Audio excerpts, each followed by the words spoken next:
Enjoy more of the things you love with TCL. Get in the know, non-stop Vikings talk. It's Purple Daily on Score North and ScoreNorth.com. Peterson has said he's willing to move to safety. Going into free agency, I was told the teams that were interested in him were interested in him purely as a corner. Now, the Vikings have Harrison Smith. We don't know what's going to happen with Anthony Harris. He's a free agent. His name has not come up at all this week that I've noticed. But I think Patrick Peterson instantly comes in and becomes one of their best corners simply because they don't have many. They have a need there. I don't know how he's going to hold up, but he's probably going to hold up better than their other options, Shireen. Yeah, Shireen. That's Shireen. What's your take on it, Shireen? He's such a Vikings fan. I feel like Mike gets Florio, so frustrated. Does he spend half of his show every day just breaking down the Vikings? I love it. I think it's for great. sure. Oh, it's funny, but I mean, he gets frustrated too. And then, come on, Shireen, tell me what they're going to do. Come on, Rick. Come on, Mike. This is Purple Daily. Phil Mackey, Judd Zolgad, and the real Declan Goff is back in the house after freshman 50 Declan Goff. The fake Declan, AJ, did a great job filling in last week.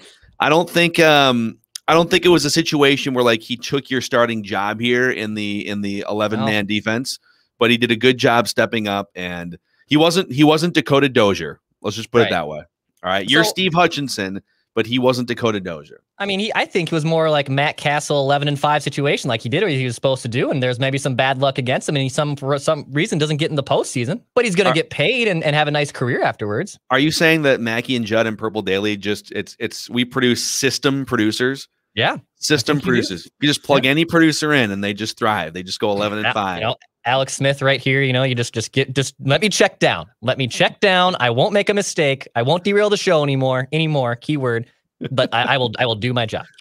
You lost me at he's going to get paid. Yeah. Does he not know what industry we're sitting in here? It was all great until then. Then you lost me. So, boys, we have a lot to get to on today's show here. Not only is it Mock Draft Monday, we're bringing Mock Draft Monday back to the mix. Riley Reif signed for an oddly low amount of money and then made some comments that we're going to get to that are interesting.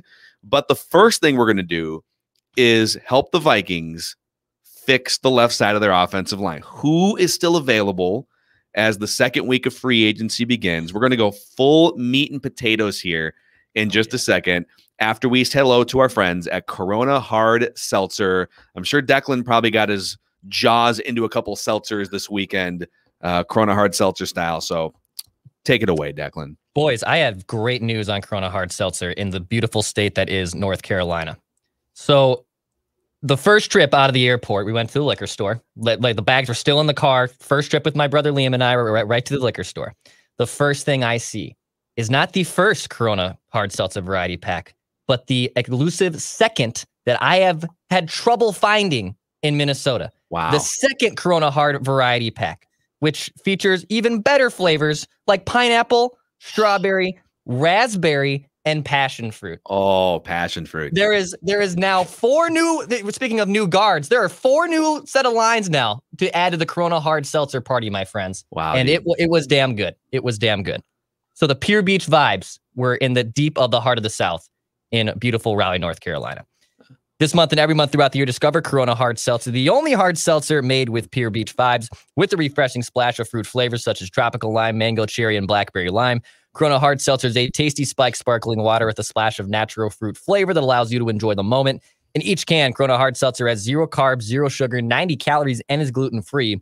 Relax responsibly. Corona Hard Seltzer spiked sparkling water with natural flavors, imported by Crown Imports, Chicago, Illinois. Yeah, injected into my veins. Actually, that might cause alcohol poisoning. Responsibly injected. Injected into my veins. When we see Dakota Dozier, the COVID shot. Yeah, just I got the shot. Nope, that was actually Corona Hard Seltzer. No. All right. So, but before I give you, I've got a list right now. Pro Football Focus has a list of the 100 best available free agents as of today. So there's a bunch of signed. The top guards especially are off the board. Here's what's a little disturbing. So the Vikings already had one of the worst offensive lines in the NFL. It was better as a run blocking unit. It was I want to say they were like 23rd in run blocking or something according to PFF, but they've been bottom 5 in pass protection from most of Rick Spielman's tenure as a front office executive here, but specifically during the Kirk Cousins era, they've just been a bottom 5 pass blocking unit. And they're worse now than they were 2 weeks ago because Riley Reif is gone and they've done nothing to replace any holes on the offensive line. So we can sit here and talk about Ezra Cleveland moving to guard or moving to left tackle or Brian O'Neill moving over. But wherever you shuffle the chairs right now, one of the main chairs that you had is gone and you haven't replaced the chair yet. So I was all excited. I clicked on this link this morning and I was like, all right, let's see where we're at with this thing. 100 free agents available on this list. And I'm going down, I'm scrolling. All right, where's the first guard? Let's find the first guard. Right. And so I'm scrolling and I'm scrolling and I'm scrolling. The first guard doesn't show up. Again, this is not the top 100 free agents at the start of free agency. This is the top 100 free agents now after they got picked over last week. The first guard, according to PFF, doesn't appear until 73rd on this list. And it's James Carpenter. Before I go through some of these other names here, just Judd, your thoughts on the way that they've approached this now that you've had a weekend to sort of digest it. They have made their run defense a lot better. They have made their secondary, I think, better. And defensively, I think Mike Zimmer has enough tools to get that thing back up toward the top 10 and have it no longer be the embarrassment that it was last year. So a lot of good things on defense, but glaring holes on the offensive line, which was already a problem last year. Where do you sit with this? Well, one, I sit as not surprised one bit because this is like if you had asked me to predict what Mike was going to try and get, I would have said he's going to try and get more defense. I probably wouldn't have predicted that he was going to get a nose tackle who's going to masquerade as a 3 technique, but I'm not shocked by that. I do think that they tried very hard to get a defensive end and weren't successful. What I don't think they tried to do was immediately address the line. And in fact, they cut their left tackle to create more room to improve their defense. So I'm not surprised by what they did. That being said, I am always confused because I've always believed that a GM who I think, unless something has changed, who I think at least at one point had control of the 53-man roster, would make decisions that would help the coach for sure, but also would be based on the 10,000-foot view of, yeah, we want to help the coach, but we also need to keep the roster as good as possible. The Vikings offensive line problems aren't new. They have been going on for a long time. They have tried to address some, but not all. But they have never, ever, since Spielman became GM, and especially since Zim got here, they've never dove headlong into the swimming pool to say we need to address the offensive line this year. It's been a problem for too long. We've got a quarterback who needs help. We know these things. The fans know it's not hard to figure out.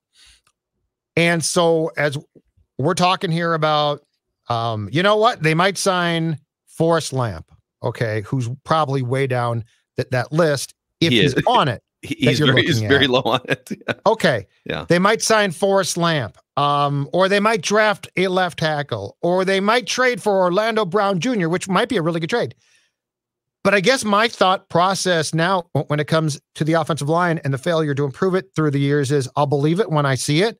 Because this right now, you have no left side of your line. The last time I checked, unless Kirk has morphed into a southpaw, that's his blind side. He is a right-handed quarterback. And I really won't believe that the Vikings are committed to improving this until I see what they're going to do. So one, I'm not surprised. Two, I think very much that this continues down the path of this is how people get fired. Yeah. So I still think there are solutions on the board, and in terms of fixing the offensive line, there's trade options. There's Orlando Brown Jr. Those trade discussions have sort of been percolating for 3 weeks now. There are still a handful of guards, and we'll go through the names here in a second, that are going to be better than what Dakota Dozier brought you last year. That bar is very low, but I don't think the Vikings should just be measured on how do you upgrade from the worst left guard in the entire NFL? Do you upgrade just slightly? Cool, we upgraded, right? No, I think I think you need to put as many resources around Kirk Cousins and the passing game as you possibly can if you want to go as far as you can possibly go in the playoffs, which is the goal for everyone. Yes, fixing the defense was that. I almost feel like they overcompensated on the defensive front a little bit. I like the signings that they made, but they had limited resources, and they still have the draft and a first-round pick and a couple of third-round picks, and so there's other things they can do too. But it kind of feels like, oh my God, the defense was as bad as it's ever been under Mike Zimmer, and so let's literally spend the entire first week devoting all resources. Let's take away resources, take away a left tackle, and put all those resources into the defense, and then we'll worry about the offense later. And I've said this a million times on the show. My strategy wouldn't have been to ignore the defense by any means, but I would have been more aggressive, taking the 11th best scoring offense and trying to make it top 5. That's what my goal would have been in free agency. I don't run an NFL front office. I'm just an idiot with a microphone. And so, like, you know, who am I to sit here? They still have solutions on the board. Let's bring up Forrest Lamp for a second, because he was actually like very, very, very low on this list. I don't think he cracked the top 100 list here. I didn't see him on here, but he was ranked 250th among all free agents at the start of the exercise. Forrest Lamp is interesting. He's been connected to the Vikings. He's only 27 years old. He was a second-round pick out of Western Kentucky in 2017 and basically didn't play at all until 2009. He played no snaps in 2017. He played 17 snaps in 2018. And then he played 157 snaps in 2019. So 2020, when he played a full year for the first time, was really like his first experience in the NFL as a meaningful contributor and a starter. And he started all 16 games for the Chargers. So it's hard to sit and say, well, he's a finished product. He's 27, but he's only played like 1 year to this point. He was graded overall last year as one of the worst left guards in the league, mostly because of his terrible run blocking. So the question with Forrest Lamp, you can probably get him for cheap, okay? The question would be, can he come into an established zone run blocking scheme and just get better by being associated with what and the Vikings aren't amazing at run blocking, but they know what they want to do. They've got a system in place. Can he get better by just being part of a pretty good run blocking system? That's the first question. The second question, I think, would be, is he just going to get better by having a second full season as a starter going into, I think, his age 28 season? So I think there's room for growth there. But to say right away that Forrest Lamp would be an immediate fix at left guard, I think is a mistake. I think you're exercising some real wishful thinking by saying the signing of Forrest Lamp is going to be a huge upgrade over what you had in Drew Samia and or Dakota Dozier at the guard spots last year. So that's the first one, Judd. This Forrest Lamp stuff doesn't have me too excited. Well, it shouldn't too, because so here's my question, and this is why I don't like the we're all in to try and win now approach when you really aren't necessarily that good. My other question is this. You're entering what I deem to be an absolutely vital year for Garrett Bradbury at center. He is a first-round pick. I think he is right now sliding towards potential bust territory, but he's not there. But he is, he's definitely not been. You made him a first-round pick. Probably bad choice, but you did it, okay? My left guard that I got would have been a guy who I looked at two-pronged. One, damn good player. Two, are you going to help me improve my first-round center who I want to save? Like, I want to give him every possible chance to get confidence, to succeed. And I'm not just talking, well, he's athletic and can run block. I'm talking complete package. Like, this is a franchise known for centers who have been really damn good, okay? And if you combine Bradbury with the guy to his left who you trusted and thought was a damn solid player, that gives you a good chance, right? Yeah. But you're not going to do that again. Which is why I don't understand. And there's a second part to this that confuses me. And the more I think about it, the more confused I get. It's nobody's fault, but a year ago, you signed a big run-stuffing nose tackle in Michael Pierce. 3 years, $27 million. He was your major investment. He had to opt out. Totally get that. But now he's coming back. And so you've got the investment. Like, that alone should give you a huge leg up in stopping the run. And Hunter. Yeah, but the point is, like, let's say you looked at that A gap and said it was terrible, which it was. You've got Michael Pierce now, who's going to start playing for you, I believe, in 2021, right? So you didn't address left guard, which I think is a two-pronged problem. And then you address nose tackle again, basically. And now Zim is going to have two huge men, and that might be great. But where was Rick to say, Mike, we got you Pierce.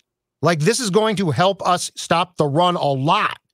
What we don't need to do is invest in a nose tackle who we're going to dress up as a 3-tech when the left side of our line is empty. Like, think about the thought process and the machinations that it would take to get to the conclusion of we're going to essentially double up one position, and the blind side of the quarterback right now will find a way. Yeah, and it's not what I would have done. It's not if you would have laid that plan out. Like, we talked about this after the season was over. Like, why aren't you guys more fixated on the defense? Because the defense is just going to get better with Pierce and Hunter coming back. You get Pierce and Hunter back, it's going to be better.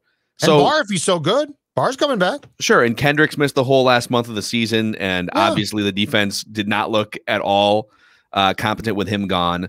So I think what we're finding out here is that now that free agent resources are dried up, now they can still restructure. They can clear some money. They can restructure Harrison Smith. They can restructure Danielle Hunter and give him the contract that he deserves going forward, kicking in, let's say, in 2022. So there's ways to clear money.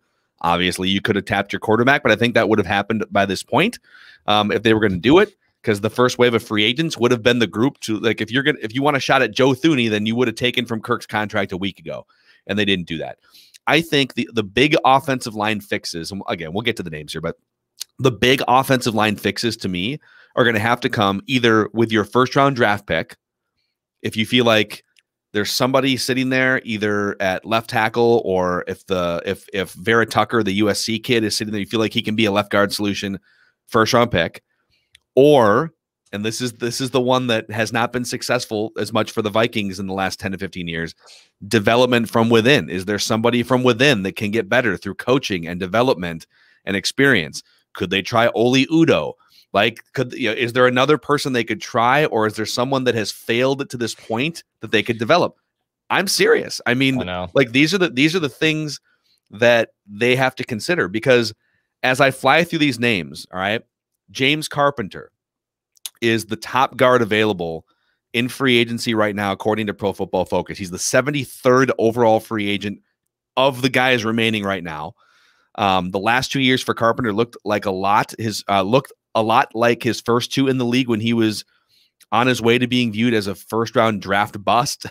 He has an overall PFF grade of just 45 last year and 56, which are both terrible, and hasn't had an above-average year in pass protection in 3 years. According to Pro Football Focus, they have a wins above replacement statistic, and he was below replacement level the last 3 years, meaning that he's better than Dozier, but still my dog's better than Dozier. He is still negative value to your football team. Yeah. Other ones available, John Miller, who played for the Carolina Panthers last year. And these are all like, you can get these guys for $1 million, $2 million. Like, you're not going to break the bank to get these guys. And again, the bar is very, very low to at least get better at that position. Yeah. So John Miller, the last 3 years, out of 80 eligible guards, according to Pro Football Focus, has ranked 50th, 55th, and in 2018, he ranked 21st. Now, if you could get that guy, all right. Now, 50th and 55th, those are upgrades over Dakota Dozier, but this is sort of the bin that we're talking about here. DJ Fluker, searching for his 5th team in 6 years. DJ Fluker's mammoth frame has seen him given several chances after the Chargers elected to move on following his rookie contract. His last couple years have been average at best. He surrendered 30 total pressures in under 300 pass blocking snaps this past year in Baltimore. Austin Blythe is another name. I think he can play center and guard. He's been a name that's been bandied about, and he was with the Rams the last 3 seasons. So I'll just read you this right up. After performing well in 2018, then performing poorly in 2019, bouncing back a bit in 2020, at least in terms of his run blocking. He may have played his way into the to the bench last year, but teams in real need of an answer at guard may give him a shot to compete for a starting job. So he's just kind of a borderline starter. And then Ben Garland is a guy in San Francisco who's played mostly center the last couple of years, but he played some right and left guard 2 or 3 years ago, viewed as more of like backup depth. But again, backup depth for most teams is starting caliber for the Vikings at left guard. And then Trey Turner is one that has continued to pop up here too. His final season in Carolina saw his PFF grade slump into the 60s out of 100 before a disastrous mark of 34.8 last year that ranked 90th out of 92 qualifying guards. So you'd be looking for a bounce back there as well. Yeah, and I get the impression just from what we're hearing through the grapevine that, and I guess I know why, they're actually more concerned about addressing left tackle than left guard as far as trying to clear cap space, because right now they do not have the cap space to get a competent left tackle. Like, they just don't. It can be created. It probably will be. But the problem with, I've seen this a lot already. They'll address left tackle in the first round. Okay, that's fine. But remember, they draft 14th in the first round. If I saw a mock draft over the weekend where Rashawn Slater, the Northwestern kid, was going now, I believe, like 10th to Dallas. So if that run starts and you think that you're going to address left tackle, which, by the way, you can't skimp at, like if you do, you're fired. So if you do that and that run starts there, you've got to go up. Like, you can't sit still. Like, you have to mortgage what you have to, if this is your thought process. I also would bring up, it's a very interesting subject that we didn't talk about a lot at the time because of all of the different storylines flying around back then. But, in the draft last year, in what I think is very comparable to what we're looking at right now with the potential for Orlando Brown Jr. of Baltimore to be traded, keep in mind the Vikings made an offer and worked hard to get Trent Williams, who was holding out in Washington then, and basically forced his way to San Fran, where he was outstanding. And for whatever reason, Trent really didn't want to come here. And that's an interesting one because Orlando Brown Jr., I believe, has at least 5 or 6 teams after him, and the Ravens are allowing him to negotiate the deal. So he's going to, obviously, Baltimore's going to demand fair compensation, but he's also going to probably try and gear this to where he wants to be. And you know what, Phil? If I'm an O-lineman and I'm looking at the Vikings and I look at the lack of commitment, because it's a 5-person group. I mean, they're all incredibly important. You can't be like, I am a great guard and I don't care about the fact my teammates all stink.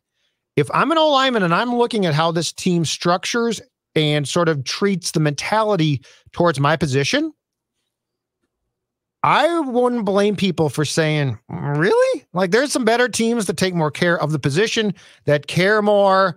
And I will say, as a first guess, the more you think about this, keep in mind, you dedicated a good portion of your free agent cash to Dalvin Tomlinson, who might be a great player, but he is an interior D lineman when I think all of us thought, if given a choice, that should go somewhere on the offensive line. Yeah. Yeah, they've it's amazing in that, their defense is going to be back, and even though the pieces are a little clunky and you don't know how good Patrick Peterson's going to be, I mean, overall, like, if your only goal was fix the defense and get what you can with guys having the option to sign anywhere they want, mission accomplished. Their defense will 100% and take care of Daniil. You got to take care of Daniil or some of the, if Daniil gets weird and decides I don't want to play here anymore and creates a holdout situation, then some of the other moves are going to just be moot points, right?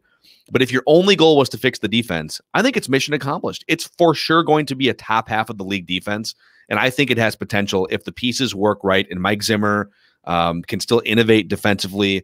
I think it has a chance to be a top 5-ish defense if everything goes right and Cam Dantzler emerges into a number 1 cornerback, etc. But unfortunately, I just think the driving force in today's NFL, if you want to win a championship, is your own passing game, number 1. Look at the teams that win Super Bowls. They and our friend PFF Eric does studies on this all the time. Chunking yards through the passing game against fellow good teams and in big moments, late in games, etc. That is the single most important driving force for winning a championship. And while Kirk Cousins can do that if with the weapons that he has, if given the time to sit back in the pocket, like it's hard to see right now how he's going to have time to sit back in the pocket. So yeah, like that's not to say that you running the ball isn't important and stopping opposing teams. Like all those things are important. No one's saying that they're not important. Sometimes I think people misconstrue some of the discussions we have as being super black and white, right? And really it's shades of gray. And what I'm saying is throwing the ball with efficiency offensively is the most important thing you can do to win a championship. And the Vikings seem to focus their attention in so many other areas with personnel and development and play calling and system, right? And head coach even, that it's getting hard to ignore when you go into free agency and you just flat out like don't care what the left side of your offensive line is for the first week. Now, other solutions from this point forward, like what could you do to fix your offensive line? Because that's this discussion, right? I think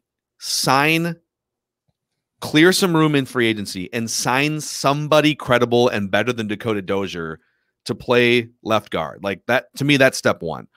Step two, you could use your first round pick on a left tackle, whether you trade up or whether someone falls to 14 or whether you trade back, you could use your first round pick on a left tackle. You could move Brian O'Neill to left tackle and use your first round pick on a right tackle, or Ezra Cleveland play left. Like there's things you can do, I still think, to come out of this thing in 2 months from now feeling better about your offensive line than a year ago. But it almost requires using whatever resources you have left, draft and free agency, if you can clear some more money, exclusively on offensive line. And I don't think they're going to. I think they're going to look at these limited resources and say, oh, we could clear some cap space and we have a first round pick. I think there's a good chance they devote one or both of those to defense. I think you're right. In fact, I fully expect it. If it's not Forrest Lamp, I fully expect the next guy that they sign is going to be safety Will Parks. Yeah. I think they're going to go and because they can get Will Parks for sort of cheap. And don't be surprised if they make a pitch, and I don't know if they'll get him, but I would not be surprised. And this is Zim, Geno Atkins as a third down defensive tackle. Yeah. That's the thing, is they're overcompensating. I understand the interior of your line, which in Zim's defense is very important. I understand it was terrible, but it's like we're almost forgetting Michael Pierce is coming now. Like Michael Pierce is going to help you out. And if they had Pierce and signed Atkins then to play, let's say 25 to 30 pass rush snaps per game, I get that. But yeah, I will not be surprised if the next press release that we see or the next bit of breaking news from the Vikings as far as signing is Will Parks at safety. So yeah, I don't think that we should have a conversation that puts trust in the fact that they're going to take care of the line until we actually see living, breathing human beings who can compete on that side. Like we've always had these conversations about they're going to get this guy or they should do that. And a lot of times, it's like, oh no, I guess Dakota Dozier is going to start at left guard. And I went to training camp practices last year thinking to myself, not really going to do this, are you? And it became abundantly clear they were going to. Dude. And they did it. And it was a disaster. Yeah. And that's where I will side with the Kirk stands and I will join their club because I don't love Kirk, but I will tell you this. There are not a lot of quarterbacks in this league who can, I mean, look at Patrick Mahomes Jr.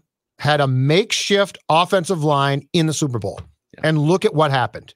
Dude, it is not That's fair. What happens. If they wind up with just like a scrap heap left guard and then they draft an edge rusher in the first round, and let's say they elect to fix the rest of their offensive line with like a bargain bin signing and then like a third round pick. That is not fair to Kirk Cousins.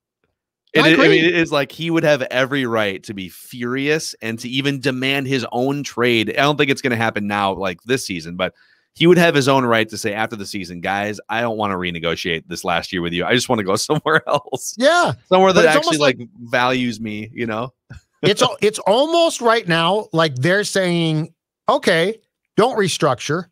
That's fine, Kirk, but here's what you rot. which I get in some ways. But I don't think they're doing that. Do you think they're doing that? No, I don't. But what I'm saying is it comes off like that.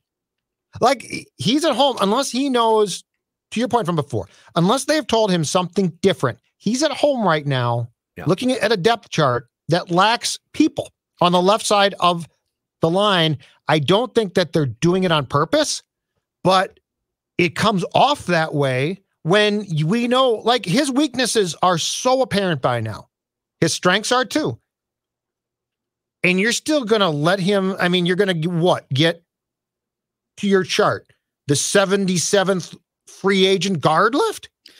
I'll tell you what I would love if, now this is wishful thinking. Almost every solution to the offensive line involves some wishful thinking, unless you trade for Orlando Brown Jr. at this point. But I'm kind of curious about this Mitchell Schwartz situation that Doogie brought up last week.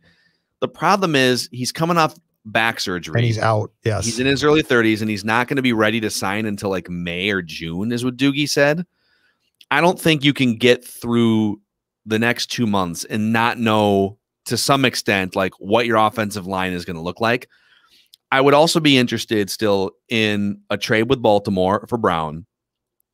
If he plays left tackle and Brian O'Neill plays right tackle, and then because I think he might be an upgrade over Riley Reif. I think you might for less money. Now you'd have to give up like a first round pick swap or something, less money for now, and then next year pay the piper on Brian O'Neill too, which I'm fine with. If you got left tackle, right tackle, and a pass rusher, and those guys are all really good, I'm willing to pay those positions.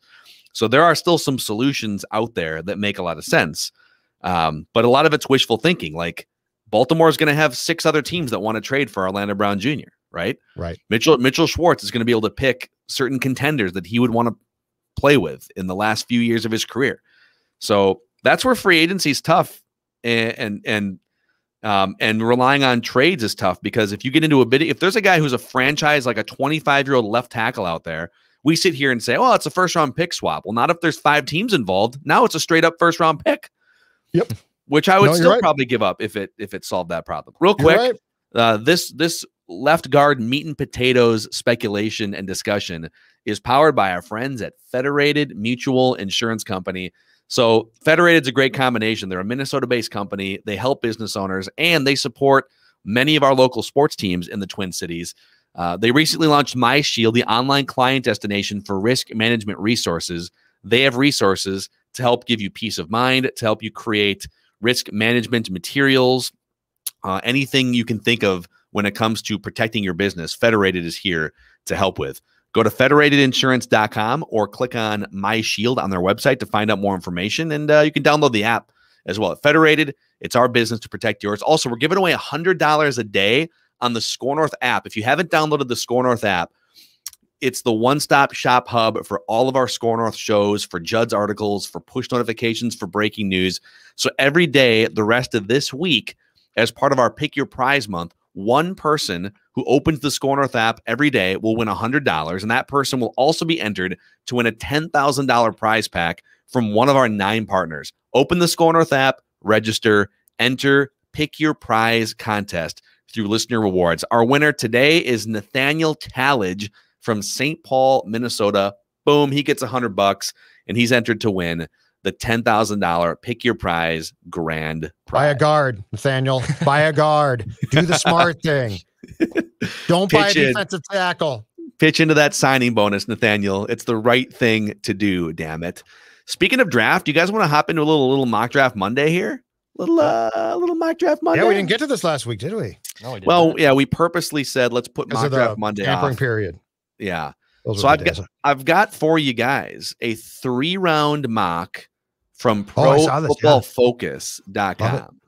And Declan, because I'm on a different computer, I don't know if I can zoom in much here. It's not a touch screen. So I don't know. We'll figure that out for next time. It's fine. Okay. So Trevor Lawrence, Zach Wilson, the first couple picks, Penei Sewell to the Dolphins. Yeah, I like that. Justin Fields to the 49ers. Does this involve trades? Yes. So the Falcons, one, the Falcons have made a trade to San Francisco and took Justin Fields. And then Carolina. That's bad. That's bad because that eliminates your 2022 Kirk option. I see, because San Francisco, San Francisco taking Justin Fields hurts you on that. You know what, though? Other teams might be like, with only 1 year left on the deal to restructure, it might open up for other teams that might have balked at the contract going into this year. But you're right. That's the most Kirk-friendly team. Trey Lance going to the Panthers, trading up to 5 with Cincinnati. So that's 4 quarterbacks in the first 5 picks, according to Pro Football Focus. Kyle Pitts to Philly, Jamar Chase to the Lions. Rashawn Slater is one that the Vikings are probably hoping falls if they're looking to draft offensive line in the first round. Patriots trading up to 9 to get Mac Jones. So that's 5 quarterbacks in the first 9 picks. Cowboys and the Giants taking a couple corners. We have a run on corners here. Falcons taking a corner. And then we go down to the Minnesota Vikings, just missing out on Devontae Smith there, by the way, with the number 14 pick taking offensive tackle Christian Darrisaw from Virginia Tech. The write-up is it's unclear what the plan is with tackle turned guard Ezra Cleveland going forward, but adding offensive tackles is never a bad thing. Darrisaw dominated a season ago, earning the highest grade in the Power 5. So if this is how, we'll get to the third round picks here in a second, but if they drafted Christian Darrisaw, one of the best offensive tackles in the draft this year, what would your thoughts be? I think it might be a must. Like my thoughts would be you basically had to at that point, right? Because if you were going to move O'Neal to left tackle, you still need a right tackle. And with how defensive ends operate these days, you can't assume that the left end is going to be some slug who just stops the run. So, yeah, I think you have to. Now, scroll up a little bit. Where do the top defensive ends go? Because that's what, if a top defensive end is available at 14, you know what's going to happen. Yeah, none have come off the board to this point, right? Yeah, so, and you know who's going to be, oh, there it is. Edge rusher going at 18 to the Dolphins. I'm just saying the head coach going to be saying, you know what? I could really use a guy to pair with my buddy Danielle Hunter. Like it's somebody like they've got Christian Barmore falling. Quiddy Pay falling to 23. There could be some yelling in that draft room in Egan. Very interesting. Just throwing it out there. So Darrisaw, there's a million things you could move Brian. I need a left tackle. Darrisaw plays right tackle next to Ezra Cleveland. So there's things you could do there. I would not have a problem with drafting an offensive tackle at all. Really, any year, just like fix your offensive line, right? Absolutely. So we'll go down. We're going to scroll past round 2 here into round 3, where the Vikings, because they don't have a pick until they get to 78. I'm going to butcher the pronunciation here, but with the 78th overall pick, Pro Football Focus has Washington interior defensive lineman Levi Onwuzurike, I believe. I think that's good. I think that's very close. I think that's accurate. All right. Very nice. So trenches. Good. An interior D lineman. Trenches. Gotta And fill then that need. with the 90th overall pick, Get 8 of taking them. another interior offensive lineman, Wyatt Davis from Ohio State. So trenches with these first 3 picks in the draft. I got nothing. Wait, you don't want to fix the trenches? What are you mad about? They just fixed the trenches. I like this draft. This is what they should do. Well, I like the first round pick, but weren't the last 2 interior defensive linemen? No. The second, third round pick was interior offensive lineman. Oh, all right. Well, that's fine if he's good, but I'm just saying. Isn't that the case with every pick? The interior, yeah, it is. The interior defensive line fixing, I think you've done it. I think you're fine now. All right. Who's going to be, so who is going to be at this point in time, since they clearly targeted this early in free agency and didn't fill it, who is going to be the right defensive end? I think Weatherly's a rotational backup. I mean, I think he's good at that role. I don't know you can ask him to be a starter and expect him to be successful. DJ Wanham? Maybe. Showed some flashes. They could also just like literally have it be up. If they feel that good about the other 3 spots on their defensive line, then they could, I'm sure they'll draft somebody in the first 3 picks, and then they'll have just a pool of younger guys that's going to compete for it. Yeah. The good thing is Gunther's defense with Vegas was outstanding. So good he got fired in season. So I'm sure Paul Gunther is going to have a big say in what the Vikings do defensively. Also, wasn't what's his name? Oh my God, the longtime Dom Capers was a one and done advisor too. He was here last year, advisor. He was here just to sabotage, wasn't he? You know what we all thought? I honest to God thought, man, he's going to get his hands on Sim and he's going to have an Anthony Barr. He's going to have ideas. I promise this year, before the season starts, I will never once mention in the same sentence Anthony Barr and sacks. All right. I'm done doing it. Right. That In fact, if I do it, find me. You're done pleading for them to use him with his hand or in the like dirt. speculating, hey, this might be the year that he gets. Because you could say, with these big guys, interior D-line, that he's going to have a lot of room to roam, right? It's going to free up space for Anthony. I'm done with that one. Let me ask you this. Would you rather have had Dalvin Tomlinson for, I don't have his cap hit in front of me. I think his cap hit's around like $7 million or something for this year. It's a 2-year contract. Would you rather have Dalvin Tomlinson as a second interior run stuffer or Riley Reif for the same contract he signed in Cincinnati? $7.5 million on a 1-year deal with a voidable second year. Riley Reif he had a really good year. Dude, it was not your problem. The Bengals got Riley Reif on here's what it is. It's a 1-year contract with a second year voidable. Yeah. 7.5. So they're going to pay him. I think they're going to pay him like $4.5 million to the cap this year for an above average left tackle. And then they're going to pay him like 2.8 or 3 in dead money. And he's moving to right tackle next year. He's going to move. Yeah. Mm-hmm. He agreed to move. He loves Joe Burrow that much. Joe Burrow's his guy. Don't you think the Vikings probably, in some sort of a restructure discussion, don't you think they probably offered him something that was going to be even more punishing to their own cap than $4.5 million in 2021? And he said no. He said no to go play for a non-contender. Because they screwed him. Like the Ngakoue trade, that's the fallout that we don't think about from the Ngakoue trade.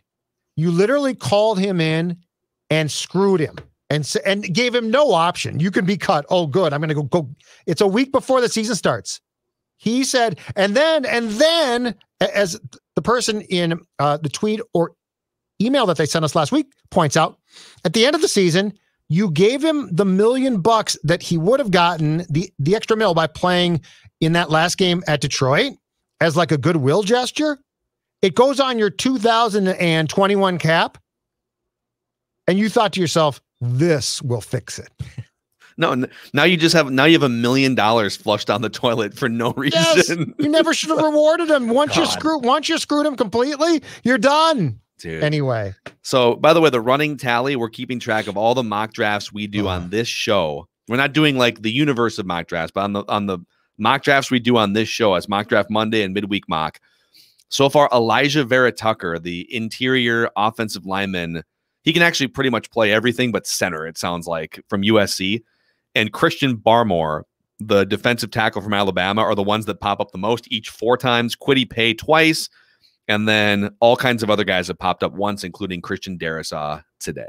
So, listen, if you guys have ideas out there, if you're a listener or if you're viewing our YouTube channel, first of all, on the YouTube front, click the subscribe button and hit the bell notification or the bell button for notifications. And give us a 5-star review and a positive rating on Apple if you could, too. It helps spread the word about the show. But if you have ideas about how they can go about now in this second week and the draft and or trades, fixing their offensive line in the best way, throw them in the comment section and we'll read them and bring those ideas up on the show as well. So this is a week of solutions, not complaining until the week is over. And if they haven't fixed anything after the week, then this is for me only. I'm not going to speak for Judd. For me, it's a week of solutions still. There's still solutions out there. If you get through this week and some of those solutions are off the board or have been traded, okay, now we're going to have more of an adult conversation early next week. That's where I'm at with this right now. I think Judd's just in the head exploded a week ago space, and that's just fine. On the offensive line, which is, I guess, important. Yep. Look, they're going to sign Parks, okay? They're going to sign a safety. They're going to get a veteran safety. Don't worry about it. It'll all be fine. This will be the greatest defense since the Steel Curtain. I'm kind of in like the stepfather phase where like whatever the mom says to do, like I'm just going to go along with it. Like I don't really have much say, and that's fine with me. Like I really don't care. Just leave me out of the big decisions, and I'll just hopefully be okay with what you decide to do. Wait till the season starts. You'll care. Oh, I'll care then. But right now, you'll care. You'll care at that time. We'll see. Yeah, it's on to the Twins. Yeah. All right, that's a wrap on today's episode of Purple Daily from the TCL studios. Enjoy more of what you love with TCL. Thanks for hanging out with us. We'll see you guys tomorrow.